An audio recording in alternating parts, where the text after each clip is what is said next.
नमस्कार, मैं हूं रंजीत झा। सीईसी राजीव कुमार के सीनियर ने मिनटों में चुनाव आयुक्तों की बोलती बंद कर दी है। ऐसे खुलासे कर दिए हैं कि इन तमाम चुनाव आयुक्तों की दलीलें धड़ी की धड़ी रह जाएंगी।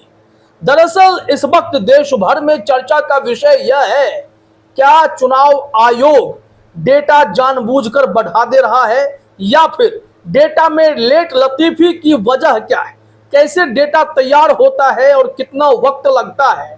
इन तमाम बिंदुओं पर सुप्रीम कोर्ट में चुनाव आयुक्तों के जो वकील पेश हुए, उन्होंने कहा कि हमारे पास डेटा होता है लेकिन उसे कंपाइल करने में समय लगता है, 17C फॉर्म तैयार करने में समय लगता है। इस वजह से हम इंस्टेंट या फिर 24 घंटे के भीतर, 48 घंटे के भीतर डेटा उपलब्ध नहीं करा पाते हैं और इस दरमियान 1 करोड़ वोट बढ़ा दिए जाते हैं। इससे किसका फायदा हो रहा है और कैसे ईवीएम को लोग घुसकर बोगस वोटिंग कर रहे हैं, बच्चे, नाबालिग या फिर ऐसे बीजेपी नेता का बेटा गुंडागर्दी कर लेता है, बूथ कैप्चरिंग कर लेता है, तमाम ऐसे मामले हैं। लेकिन इन सब के बीच हमने कहा सीईसी राजीव कुमार के सीनियर यानी कि पूर्व मुख्य चुनाव आयुक्त कुरैशी साहब ने इन तमाम प्रश्नों के बेबाक जवाब दे दिए हैं। जिस सवाल का जवाब सुप्रीम कोर्ट चाहता है उस पर भी इन्होंने बहुत ही सफाई से आसान शब्दों में पूरे मामले को ही समझा दिया है। दरअसल चुनाव आयोग जो बहानेबाजी कर रहा है उस पर से इन्होंने पर्दा ही हटा दिया है, सारा खेल खोल कर रख दिया है। तो चलिए हम सवाल और जवाब को आपके सामने रखते हैं कि पूर्व मुख्य चुनाव आयुक्त एसवाई कुरैशी साहब ने कैसे चुनाव आयुक्तों के बहानेबाजी की धज्जियां उड़ाकर रख डाली हैं। देखिए जरा अपने स्क्रीन पर। इनसे पहला सवाल पूछा गया, दैनिक भास्कर ने इनका एक्सक्लूसिव इंटरव्यू किया। इनसे पहला सवाल यही था कि वोटिंग डेटा देरी से जारी करने के पीछे की क्या वजह है, जवाब चाहिए। अब इन्होंने जो जवाब दिया सीईसी राजीव कुमार की बोलती बंद कर देने के लिए काफी है। कहा जा रहा है जवाब में कि मतदान का डेटा अपडेट करने में देरी का कोई कारण नहीं है। डेटा रियल टाइम अपडेशन होता है। मतदान समाप्त होने के 5 मिनट के अंदर सारी जानकारी उपलब्ध हो जाती है। ऐसे में अगर डेटा फाइनल करने में देरी हो रही है तो चुनाव आयोग पूरी तरह से जवाबदेह है। उन्होंने कहा कि आयोग को इस विसंगति के बारे में पूरी जानकारी देनी ही चाहिए। आयोग को बताना चाहिए कि यह क्यों हो रहा है। चुनाव में पारदर्शिता के लिए लोगों के मन में उठ रहे सवालों का जवाब दिया जाना चाहिए। यानी कि पूर्व मुख्य चुनाव आयुक्त जो सीईसी राजीव कुमार के इस विभाग में तो काफी सीनियर हो गए, उन्होंने इनकी बोलती मिनटों में बंद कर दी। बात 17A 17C की भी चर्चा खूब हो रही है। सीजेआई डीवाई चंद्रचूड़ ने कहा कि 17C का डेटा 48 घंटे के भीतर आप अपलोड क्यों नहीं कर सकते, उसकी स्कैन लेजिबल कॉपी आप अपलोड क्यों नहीं कर सकते, इसका जवाब दीजिए। 1 सप्ताह के लिए समय दिया गया कि आप जवाब दें, लेकिन पूर्व मुख्य चुनाव आयुक्त ने बेबाकी से बता दिया कि इसमें कोई देरी नहीं होती। जरा देखिए जो अगला सवाल है कि मतदान आंकड़ा जारी करने की पुरानी परंपरा क्या है। इस पर पूर्व मुख्य चुनाव आयुक्त ने क्या जवाब दिया, जरा देखिए अपने स्क्रीन पर। यहां लिखा गया है कि 2014 तक आयोग वोटिंग खत्म होने के बाद शाम 7 बजे फॉर्म 17C के जरिए वोटिंग डेटा जारी करता था। उसी रात 11 बजे अंतिम आंकड़े तैयार होते थे। अगली सुबह 7 बजे रिटर्निंग ऑफिसर फाइनल डेटा चुनाव आयोग को भेजते थे। अब इसी के साथ सवाल यह उठता है कि क्या है 17C, क्या है 17A, जिसको लेकर इस वक्त देश भर में चर्चा होने लगी है। तो उसका जवाब क्या है, जरा देखिए। फॉर्म 17A में पुरुष, महिला और ट्रांसजेंडर मतदाता किसी बूथ पर कितने, उनकी संख्या का विवरण होता है। मतदाता जब वोट डालने आते हैं तो उसके हस्ताक्षर लिए जाते हैं। इससे रियल टाइम में यह दर्ज हो जाता है कि कितने वोट पड़े हैं। वोटिंग के समय फॉर्म 17A और फॉर्म 17C भरने की परंपरा रही है। निर्वाचन अधिकारी हर 2 घंटे पर देखते हैं कि कितने मतदाताओं ने वोट डाले। वोटिंग पूरी होने के बाद क्लोज बटन दबाने पर कितने वोट पड़े और कितने नहीं, इसकी पूरी जानकारी सामने आ जाती है।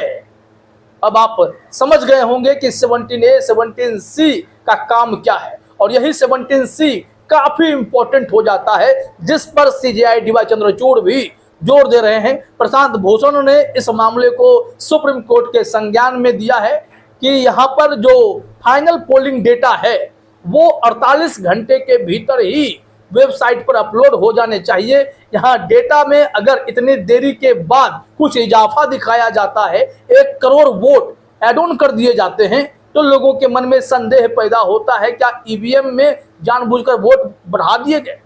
तमिलनाडु में 46 लाख वोट, लगभग 3 लोकसभा क्षेत्र में अचानक से वोटों में इजाफा, कुछ इतने ही अगर वोटिंग के आंकड़े को देखें तो इतना ही फर्क दिखाई पड़ता है।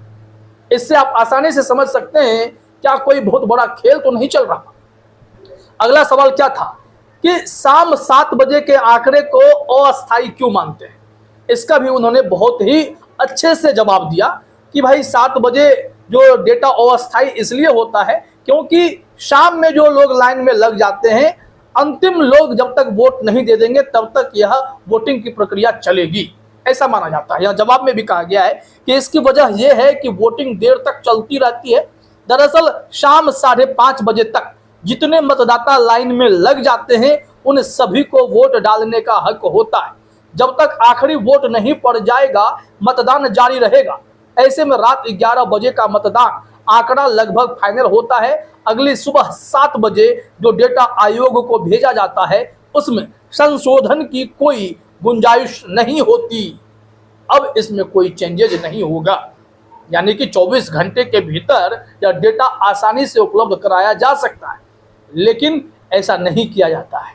पूर्व मुख्य चुनाव आयुक्त कुरैशी साहब ने कहा कि रात 11 बजे तक में सब कुछ फाइनल करके सुबह 7 बजे रिटर्निंग ऑफिसर डेटा चुनाव आयोग को भेज देते हैं, फिर वह वेबसाइट पर अपलोड कर दिया जाता रहा है। यही परंपरा रही है, लेकिन अब 11 दिन का समय लगता है। आखिर क्यों 6% वोट का इजाफा हो जाता है, आखिर क्यों, ये एक सवाल है। यहाँ से देखिए पूछा गया है कि 2019 के चुनाव में कैसे जारी हुए ये आंकड़े, इसका जवाब क्या था। इसमें कहा जा रहा है कि 2019 के चुनाव में आयोग ने इस प्रथा को बीच में बंद कर दिया था। इस चुनाव में तो यह प्रथा बिल्कुल ही समाप्त कर दी। यह गलत परंपरा है।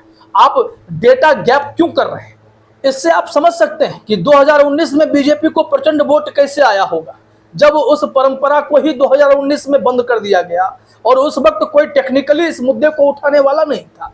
अब 2024 में देश का हर नागरिक जागरूक है, हर लोकतंत्र के रक्षक इस वक्त संजीदा होकर मामले को सुप्रीम कोर्ट तक ले जा रहे हैं, सोशल मीडिया के जरिए आवाज भी उठा रहे हैं। तो निश्चित तौर पर इस वक्त चुनाव आयोग के पसीने भी छूट रहे हैं। वहीं मोदी जी भी हैरान परेशान हैं कि कहीं चोरी पकड़ी तो नहीं जा रही। अब जरा देखिए आगे सवाल क्या है कि 2019 में मान लीजिए कि बीच में यह प्रथा बंद कर दी गई, तो 2024 का ट्रेंड क्या है।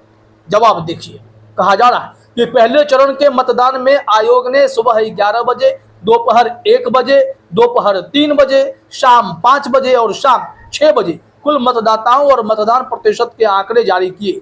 इसके बाद शाम 7 बजे, रात 9 बजे भी मतदान के प्रतिशत जारी हुए। हालांकि दूसरे चरण के बाद यह प्रथा खत्म हो गई। मीडिया ने आयोग से जब सवाल किया तो कहा गया कि मतदान का प्रतिशत टर्नआउट ऐप पर देख सकते हैं, यानी प्रतिशत टर्नआउट तो बताया जाएगा, लेकिन कुल वोटों की एग्जैक्ट संख्या चुनाव आयोग जारी नहीं कर रहा है। 2014 से पहले तक ऐसा नहीं था। और अब देख लीजिए क्या हालात हो गए कि यहाँ पर मीडिया को बार बार चुनाव आयोग को जगाना पड़ता है। उन्हें नींद तोड़कर पूछा जाता है कि इस आंकड़े में कमी क्यों है, ये आंकड़े में इतनी देरी क्यों है। सुप्रीम कोर्ट को भी सवाल करना पड़ता है। चुनाव आयोग इतना कमजोर और इतना दबाव में पहले कभी नहीं दिखा। अगला सवाल, शाम 7 बजे के आंकड़ों और अंतिम आंकड़ों के बीच 3 से 5% का अंतर सामान्य है, ये सवाल है। इसमें इन्होंने क्या कहा कि चुनाव के अगले दिन सुबह 7 बजे के डेटा और फाइनल डेटा में बिल्कुल भी अंतर नहीं होना चाहिए और यह आंकड़ा 99.99% सटीक होना चाहिए। फिर 6% का इजाफा क्या कहता है। बहुत बड़ा झोल है भैया, बहुत बड़ा झोल है। देखिए अगला सवाल है, क्या पहले चरण के 11 दिन बाद डेटा जारी करने के पीछे कोई लॉजिस्टिक कारण है, ये एक सवाल पूछा गया। तो कुरैशी साहब ने कहा कि नहीं, ऐसा नहीं हो सकता। सच तो यह है कि अब लॉजिस्टिक सुविधाएं बहुत बढ़ गई, पूरी जानकारी इंटरनेट पर ट्रेवल करती है, ईवीएम पर रियल टाइम डेटा अपडेट होता है और पलक झपकते ही पूरी जानकारी हासिल होना भी संभव है। इन सब के बावजूद चुनाव आयोग को इतना ज्यादा समय क्यों लगता है, इसका जवाब कौन देगा? आखिरी सवाल और उसका भी बेबाक जवाब आप देख लीजिए। सवाल यह है, क्या मतगणना के दिन फॉर्म 17C से डेटा मिलान संभव है? इस पर उन्होंने क्या कहा, मतगणना के दिन पूरा माहौल तनावग्रस्त होता है। मतदान प्रक्रिया तो 7 चरणों में और 30 से लेकर अब 45 दिनों तक चलती है, लेकिन पता नहीं क्यों वोट वाले दिन जल्दबाजी क्यों की जाती है। वोट के दिन मतदान के आंकड़ों को मिलाने का समय नहीं मिलता। मतगणना के समय 2 से 4 घंटे में सब कुछ खत्म करने की इतनी जल्दी क्यों होती है, यह समझ से परे है। तो कुरैशी साहब ने तो पूरा धागा ही खोलकर रख दिया है। अब चुनाव आयुक्तों की बोलती बंद हो गई है, क्योंकि उनके सीनियर ने उनके पसीने चुरा डाले हैं।